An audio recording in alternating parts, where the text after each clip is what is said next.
എവിടെ വീട്? അല്ല, ചോദിക്കാനും പറയാനുള്ളതൊക്കെ ഒരു ഫുൾ സ്റ്റോപ്പ് പോലും ഇല്ലാതെ സുമംഗലയുടെ കൊച്ചച്ഛൻ വിസ്തരിച്ചു പറഞ്ഞേ. ചോദിക്കാത്ത എന്തെങ്കിലും ചോദിക്കണമെന്ന് വിചാരിച്ച് ചോദിച്ചു പോയതാ. അതിങ്ങനെയായി പോയി.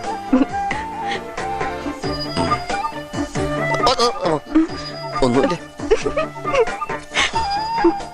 ടിവിയിൽ വരുന്ന നക്ഷത്രവാരബലമൊക്കെ കാണാറുണ്ടോ? ചിലപ്പോഴൊക്കെ.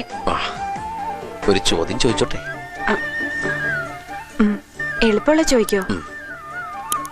ധനുക്കൂറില് എത്ര നക്ഷത്രമുണ്ട്? ഒരു ക്ലൂ തരുവോ? ഒറ്റ സംഖ്യയാണ്. 3 ഉത്തരം ശരിയാണ്. മനക്കപ്പള്ളി സദാനന്ദന്റെ വക ഒരു താലിമാല സമ്മാനമുണ്ട്.